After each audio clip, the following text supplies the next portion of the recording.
Kali ini saya akan menjelaskan materi tentang mekanisme penyusunan APBN. Mekanisme penyusunan APBN terbagi atas tiga, yaitu prinsip penyusunan APBN, asas penyusunan APBN, dan cara penyusunan APBN. Prinsip penyusunan APBN.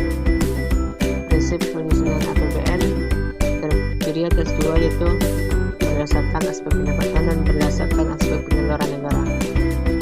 Pertama, berdasarkan aspek pendapatan, yaitu mengintensifkan penerimaan sektor anggaran dalam jumlah dan ketepatan penuturan.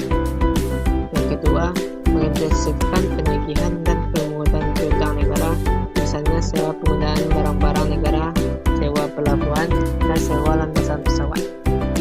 Dan yang ketiga, mengintensifkan tuntutan ganti rugi yang diderita oleh negara dan denda yang dijatuhkan.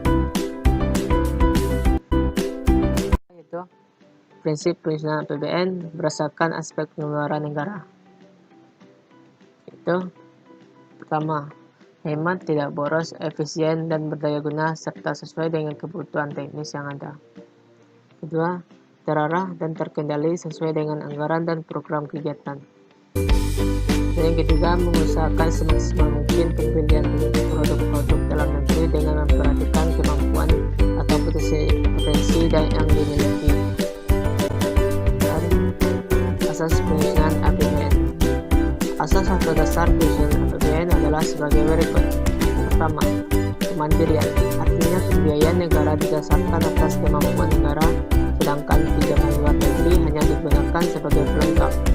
Yang kedua, penghematan atau peningkatan efisiensi dan produktivitas. Yang ketiga, penajaman prioritas pembangunan, artinya APBN harus mengutamakan pada pembiayaan yang lebih bermanfaat. Cara penyusunan APBN.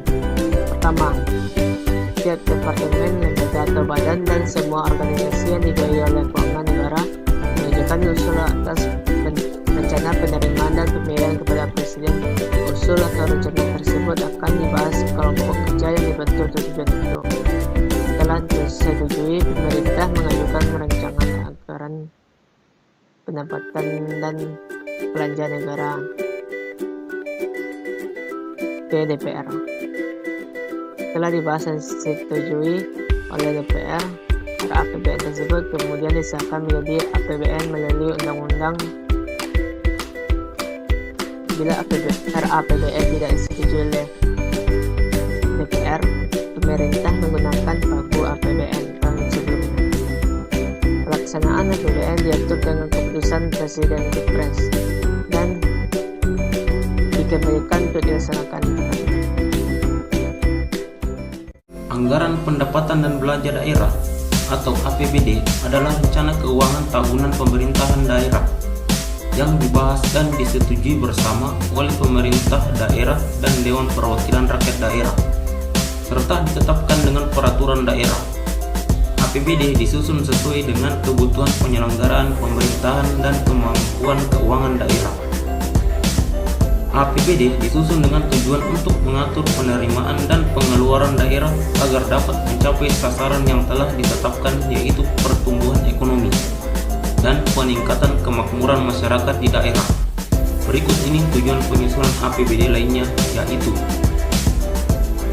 membantu pemerintah daerah mencapai tujuan fiskal dan meningkatkan koordinasi antar bagian dalam lingkungan pemerintah daerah, membantu menciptakan efisiensi dan keadilan dalam menyediakan barang dan jasa publik melalui proses pemprioritasan, memungkinkan pemerintah daerah untuk memenuhi prioritas belanja, meningkatkan transparansi dan pertanggungjawaban pemerintah daerah kepada DPRD dan masyarakat luas. Pada umumnya, fungsi APBD sama seperti fungsi APBN, akan tetapi yang membedakannya hanya pada lingkup wilayahnya, di mana APBD hanya mencakup wilayah daerah tingkat 1 dan tingkat 2. Samping itu, APBD juga berfungsi untuk menggerakkan roda pemerintahan daerah, menjaga eksistensi atau tegaknya pemerintahan di daerah. dan menggairahkan kegiatan perekonomian di daerah. Adapun fungsi APBD diantaranya ialah fungsi otorisasi, fungsi perencanaan, fungsi pengawasan, fungsi alokasi, dan fungsi distribusi. Selain fungsi-fungsi yang telah disebutkan di atas, APBD sebagai anggaran sektor publik juga memiliki fungsi sebagai 1. Alat kebijakan fiskal. 2. Alat koordinasi dan komunikasi. 3. Alat penilaian kinerja dari eksekutif. 4. Alat motivasi untuk bekerja dengan efektif dan efisien. 5. Alat politik. Dan ke-6, alat menciptakan ruang publik.